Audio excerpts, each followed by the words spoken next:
आदाब, मुनसिफ टीवी में आपका इस्तकबाल और आप देख रहे हैं खबर दिन भर। पहले हेडलाइंस। सुर्खियों को पेश करने में ताउन किया है डॉक्टर ऑर्थो ऑयल के साथ साथ डॉक्टर ऑर्थो कैप्सूल्स साथ लेना ना भूलें। लोकसभा में बगैर बहस के ट्रिब्यूनल इस्लाहात बिल मंजूर, कार्रवाई दिन भर के लिए मुलतवी।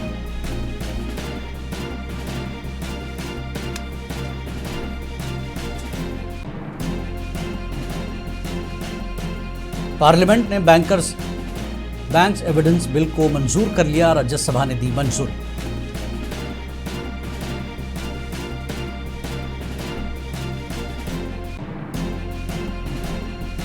दिल्ली में मुजाहिरीन पर पैलेट गन और लाठीचार्ज का हुक्म किसने दिया? अमित शाह को पार्लियामेंट में जवाब देना चाहिए, राहुल गांधी का बयान।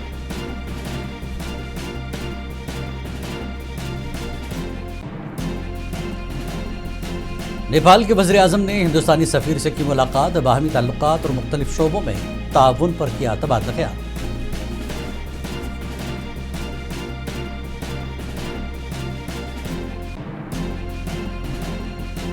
यमन में हूसी बागियों के हमलों के बाद खित्ते में एक बार फिर कशीदगी, मिसाइल और ड्रोन हमलों में 11 अफराद हलाक।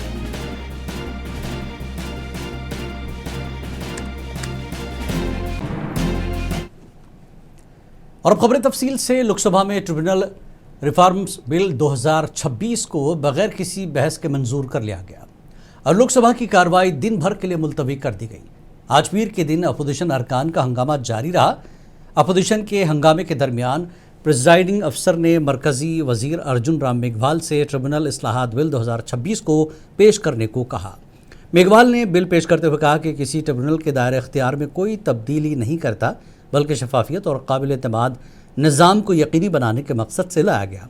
जगदम्बिका पाल ने बिल पर बहस में हिस्सा लेने पर जोर दिया, लेकिन हंगामे की वजह से किसी रुकन की जानिब से कोई जवाब नहीं मिला और हंगामे के दरमियान बिल को बगैर बहस के निदाई वोट से मंजूर कर लिया गया।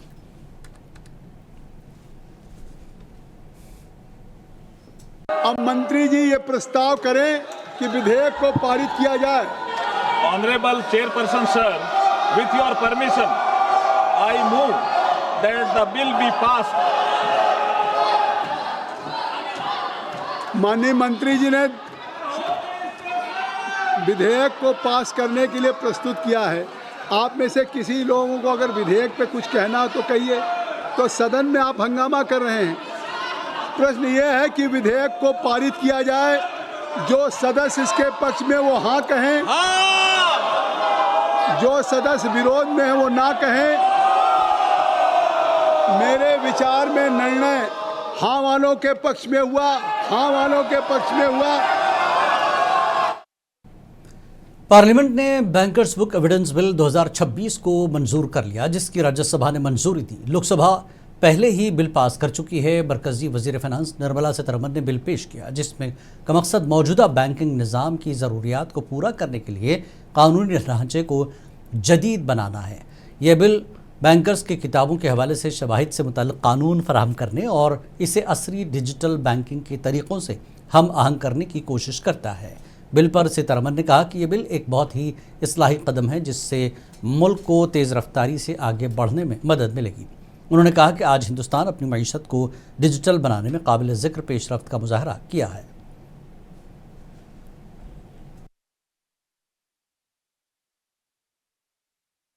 In that light, when we looked at the bankers' books evidence bill, it is 1891 of origin. So also the way in which it had included instruments related to banking which were relevant for that period, which were largely paper-based. Whereas India has shown exemplary speed in digitizing its economy. So the instruments with which you are able to do your bank. Uttar Pradesh के वज़ीर आला योगी आदित्यनाथ ने गोरखपुर में हर घर तिरंगा अभियान के हिस्से के तौर पर तिरंगा यात्रा की क़यादत की। ये जुलूस म्यूनसिपल कॉरपोरेशन के रानी लक्ष्मीबाई पार्क से शुरू होकर रेलवे स्टेशन पर अख्ताम पजीर हुआ, जिसमें हज़ारों अफराद ने शिरकत की। वज़ीर आला योगी आदित्यनाथ ने कहा कि तिरंगा हिंदुस्तान के इनकलाबियों और आज़ादी की कुर्बानियों के लिए कौम के पायदार एहतराम की अलामत है। उन्होंने बाबा कौम महात्मा गांधी को खराज क़िदत पेश किया और लोगों से 15 अगस्त को बड़ी तादाद में कौमी परचम लहराने की अपील की।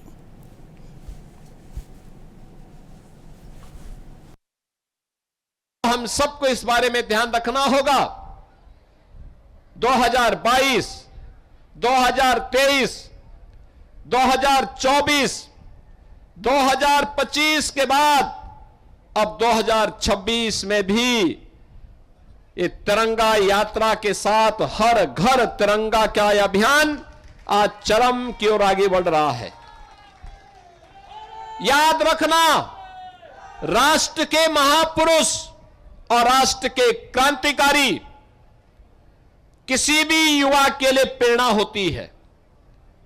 ये जो तिरंगा है, ये तिरंगा भारत के क्रांतिकारियों, भारत के स्वाधीनता संग्राम सेनानियों के बलिदान की अमिट गाथा का नाम है। इस तरह के आयोजन से देशभक्ति। गुजरात के वज़ीर आला भूपेंद्र पटेल ने गांधीनगर में रियासती सतह के तिरंगा यात्रा की क़यादत की।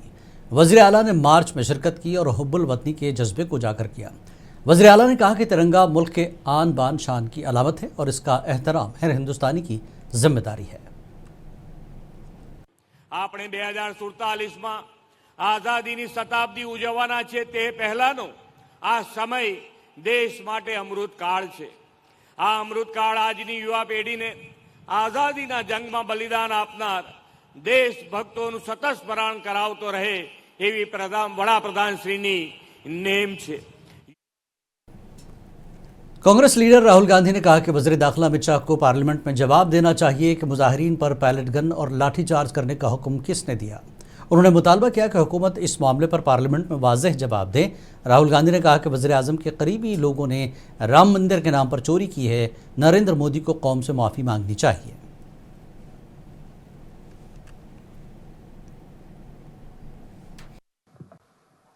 Question was never that Mr. Amit Shah is going to come and give a speech on some general topics in the parliament. The question was always that Mr. Amit Shah has to make it clear who authorized the shooting of our youngsters in Delhi.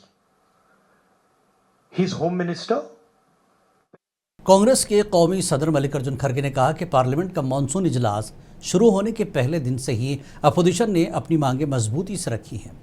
उन्होंने कहा कि पहली मांग मरकजी वज़ीर दाखिला अमित शाह को ऐवान में आकर दिल्ली में तलबा के खिलाफ पुलिस कार्रवाई पर वजाहत देने से मुताल्लिक है। उन्होंने इल्ज़ाम लगाया कि तलबा के एहतजाज के दौरान पैलेट गन्स का इस्तेमाल किया गया, आंसू गैस के गोले दागे गए और लाठी चार्ज किया गया। उन्होंने कहा कि अपोजिशन चाहती थी कि इस मामले पर ऐवान में बहस हो और वज़ीर दाखिला इसका जवाब दें। जो 20 जुलाई को संसद का सत्र जो शुरू हुआ, होने के पहले दिन से ही विपक्षी दल लगातार दृढ़ता से पुरजोर तरीके से अपनी मांगे रखी है। पहला मांग तो हमारा ये है, केंद्रीय गृह मंत्री दिल्ली पुलिस को लेकर उन्होंने जो युवाओं पे अत्याचार किया, पैलेट गन्स का यूज किया। दिल्ली में 20 जुलाई को तलबा पर किए गए लाठीचार्ज के खिलाफ कांग्रेस लीडर राहुल गांधी ने एक बार फिर सोशल मीडिया प्लेटफॉर्म एक्स पर सख्त तबसरा किया। उन्होंने कहा कि अमित शाह की खामोशी सिर्फ नज़रअंदाज करना नहीं है बल्कि तशद्दुद को दी गई मंजूरी है। उन्होंने कहा कि पैलेट गन, लाठियाँ, आंसू गैस के गोले पुरअमन तरीके से सिर्फ अपने मुस्तकबिल के बारे में सवाल पूछ रहे तलबा पर उनसे हमला किया गया। पुलिस ने लड़कियों को पीटा, नाबालिग की हड्डियां टूट गई। राहुल गांधी ने कहा कि मोदी हुकूमत सवालों का जवाब ऐसी बर्बरियत से देती है, लेकिन अमित शाह इस मामले पर जवाब देने के लिए पार्लियामेंट तक नहीं आए। बहस के लिए अपोजिशन की हर तजवीज़ को ठुकरा दिया गया। बिहार में तलबा पर हुए जुल्म की तहकीक के लिए बनाई गई फैक्ट फाइंडिंग कमेटी के रुकन और कांग्रेस रुकन पार्लियामान इमरान प्रतापगढ़ी ने बिहार में तलबा पर किए गए हमले की मजम्मत की। उन्होंने कहा कि तलबा को सीवान में गोली मारी गई, 3 तलबा शदीद जख्मी हुए। उन्होंने कहा कि इसकी जवाबदेही बिहार के वज़ीर आला और मरकजी वज़ीर दाखिला को लेनी चाहिए। आइए देखते हैं उन्होंने क्या कुछ कहा। इमरान प्रतापगढ़ी जी मौजूद है। इमरान भाई, आप फैक्ट फाइंडिंग टीम में का हिस्सा रहे, क्या ऑब्जर्व किया आपने? देखिए, बिहार में बहुत ही बर्बरता हुई है। जंतर मंतर चूंकि दिल्ली में है तो उसके विजुअल देश के सामने आ गए, उसके विजुअल इंस्टाग्राम के जरिए, मीडिया के जरिए, सोशल मीडिया के जरिए देश ने देख लिए, लेकिन सीवान का विजुअल देश ने बहुत कम देखा, उस पर चर्चा कम हुई। AK-47 फायर की गई, पिस्टल से गोली मारी गई बच्चों को, और 3 बच्चे बुरी तरह से घायल हैं। एक की गर्दन में गोली लगी है, एक के शोल्डर पे गोली लगी है, एक के घुटने में गोली लगी है, और इस सरकार ने पूरी बेशर्मी के साथ उनको गोली मारी, बाद में बच्चों को गिरफ्तार किया, लाठियां मारी। और हम सीधे सीधे आज के इस प्रेस कॉन्फ्रेंस के जरिए सरकार से कह रहे हैं कि इसकी जवाबदेही बिहार के मुख्यमंत्री को लेनी चाहिए, देश के गृह मंत्री को लेनी चाहिए। गृहमंत्री साहब इस्तीफा। झारखंड में तलबा ने JPSC और JSSC के इम्तिहानात में मुबैना बेज़ाब्तियों के खिलाफ असेंबली की तरफ मार्च किया। इस मौके पर सिक्योरिटी के वसीतर इंतजाम किए गए थे और असेंबली को जाने वाले रास्ते पर खारदार तार लगा दिए थे। जब मुजाहिरीन झारखंड असेंबली की जानिब बढ़ने लगे, पुलिस ने मुजाहिरीन को रोकने के लिए लाठीचार्ज किया और वाटर कैनन और आंसू गैस के भी इस्तेमाल किया गया, जिसकी वजह से हालात कशीदा हो गए। तलबा ने JPSC और JSSC के इम्तिहानात में मुबैना बेज़ाब्तियों के खिलाफ कार्रवाई और शफाफ भर्ती का मुतालबा किया।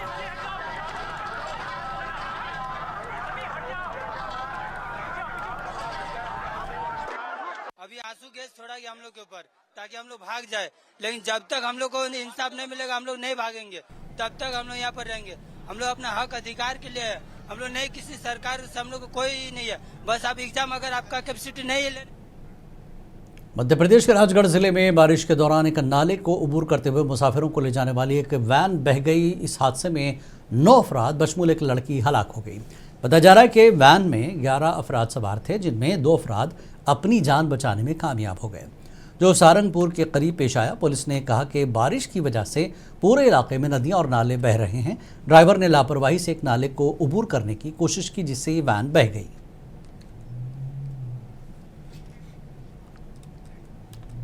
नेपाल के वज़ीर आज़म बालन शाह ने ओहदा संभालने के बाद पहली मरतबा हिंदुस्तानी सफ़ीर नवीन श्रीवास्तव से मुलाकात की।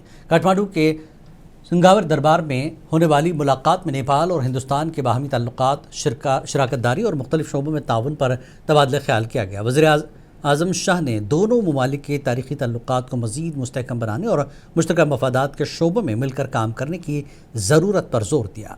इस दौरान हिंदुस्तानी हाई कमिश्नर दिनेश त्रिवेदी ने बांग्लादेश के वज़ीर आज़म तारक रहमान से मुलाकात की। तकरीबन निसफ घंटे जारी रहने वाली मुलाकात में 2 तरफ़ा ताल्लुकात और बाहमी ताउन पर बातचीत हुई। मुलाकात एक ऐसे वक्त हुई जब साबिक़ वज़ीर आज़म शेख हसीना की नई दिल्ली से की गई वर्चुअल कॉन्फ्रेंस के बाद दोनों ममालिक के ताल्लुकात में कशीदगी हो गई।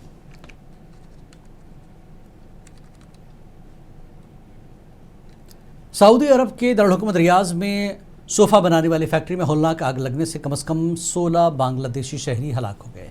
बांग्लादेश की वजारत तारिकीन वतन के मुताबिक आग गुज़श्ता रूस मूसा इंडस्ट्रियल एरिया में लगी, जिसके नतीजे में 16 अफराद मौके पर ही हलाक हो गए। हुकाम के मुताबिक मरने वालों में 13 का ताल्लुक नवागांव, 2 कांटोर और 1 काराजशाही से बताया गया। अमेरिका ने H-1B और L-1 वीज़ा रखने वाले गैर मुल्की मुलाजमीन के लिए फ़ीस के कवायद मज़ीद सख्त कर दिए हैं। नए ज़वाबित के तहत बड़े आजरों को वीज़ा तौसीक़ की दरख्वास्त पर फ़ी मुलाजिम $4,000 H-1B और $4,500 L-1 फ़ीस अदा करना होगी। नए फ़ीस का इतलाक़ 9 सितंबर से होगा। फ़ीस में इजाफे का असर उन भारतीय IT कंपनियों पर भी पड़ सकता है जो बड़ी तादाद में H-1B और L-1 वीज़ा रखने वाले मुलाजमीन पर इन्हिसार करती है।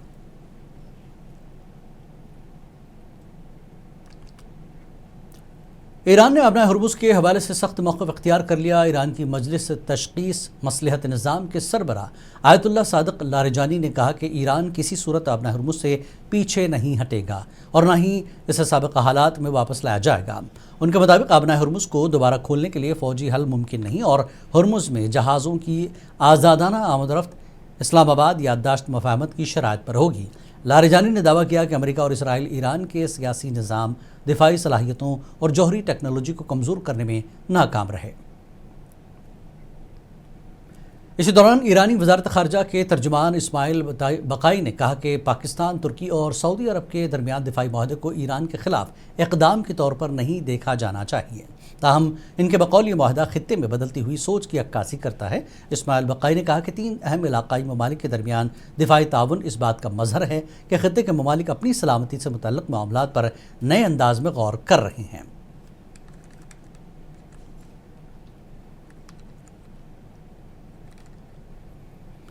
यमन में हूसी बागियों के ताज़ा हमलों के बाद खित्ते में एक बार फिर कशीदगी बढ़ गई है। हूसियों की जानिब से अलमखा के इलाके में मिसाइल और ड्रोन हमलों के नतीजे में कम से कम 11 अफराद हलाक जबकि दर्जनों जख्मी हुए। दूसरी जानिब हूसियों ने सऊदी अरब के साहिली इलाके जाजान में एक ऑयल तनसीब को भी निशाना बनाने का दावा किया।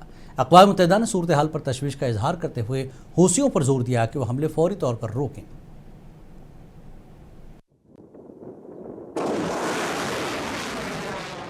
यमन में कई बरस से जारी जंग एक बार फिर खतरनाक मोड़ पर पहुंचती दिखाई दे रही है। मोखा की बंदरगाह और इसके अतराफ हूथियों की जानिब से मिसाइल और ड्रोन हमलों में शिद्दत पैदा हो गई है। मकामी तिबी ज़राए के मुताबिक इन हमलों में 3 शहरियों और 8 फौजी एहलकारों समेत कम से कम 11 अफराद हलाक हो गए जबकि 32 जख्मी हुए। हूसी फौजी तर्जुमान याहिया सरी ने दावा किया कि हमलों में सऊदी हिमायत याफ्ता फोर्सेस और फौजी तंसीबात को निशाना बनाया गया। उनके मुताबिक सऊदी अरब के जाजान में सऊदी सरकारी आयल कंपनी अरामको की तंसीब पर भी हमला किया गया। सऊदी हुक्काम ने इससे कबल जाजान की एक ऑयल साइट पर लगने वाली आग बुझाने की तस्दीक की थी। तनाज़ी की बुनियादी वजह यमन में ताकत और इक़्तिदार की कशमकश है, जहां ईरान नवाज हूती ग्रुप और सऊदी हामी और बैनुल अक़वामी तौर पर तस्लीम शुदा हुकूमत एक दूसरे के मुकाबिल हैं। अक़वाम मुत्तहिदा की जानिब से की गई 2022 की जंगबंदी के बाद लड़ाई में नुमाया कमी आई थी। ताहम ईरान अमरीका जंग और हालिया इलाकाई कशीदगी ने इस समझौते को शदीद खतरे में डाल दिया है। सूरत हाल सिर्फ यमन या सऊदी अरब तक महदूद नहीं, बल्कि अबनाए बाबुल मंदब के करीब फौजी तंसीबात और जज़ायर भी हमलों की जद में आई हैं।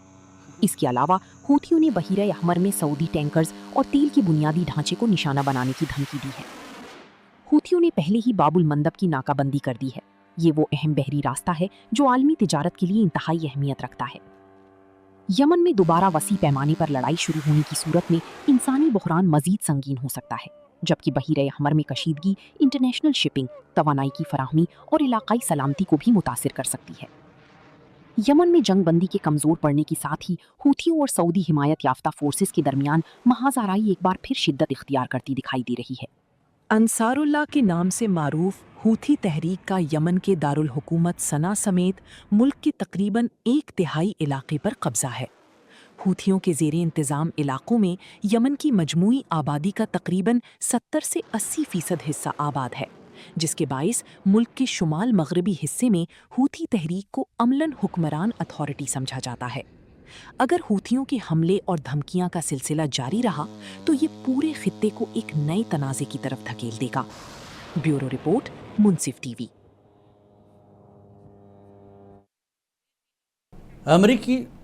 अमेरिकी सदर डोनाल्ड ट्रंप के गजा से मुताल्लिक़ 15 नुकाती मंसूबे पर इसराइल और हमास के दरमियान इख्तिलाफात बरकरार हैं।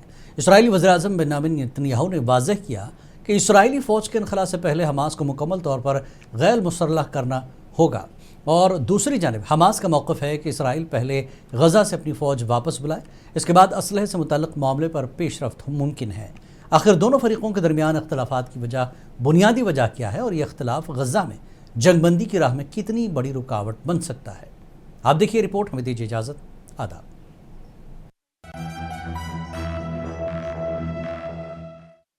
गजा में जंगबंदी के लिए अमरीकी कोशिशें एक ऐसे मकाम पर पहुंच गई हैं जहां एक ही मसले पर दोनों फरीकों के मौक़िफ़ एक दूसरे से बिल्कुल मुतज़ाद हैं। तनाज़े की बुनियादी वजह हमास के गैर मुसल्लह होने और इसराइली फ़ौज के इनखला की तरतीब है। ट्रंप के मंसूबे में जंग के खात्मे और गजा से इसराइली फ़ौज के इनखला के लिए हमास की जानिब से हथियार डालने को अहम शर्त करार दिया गया है।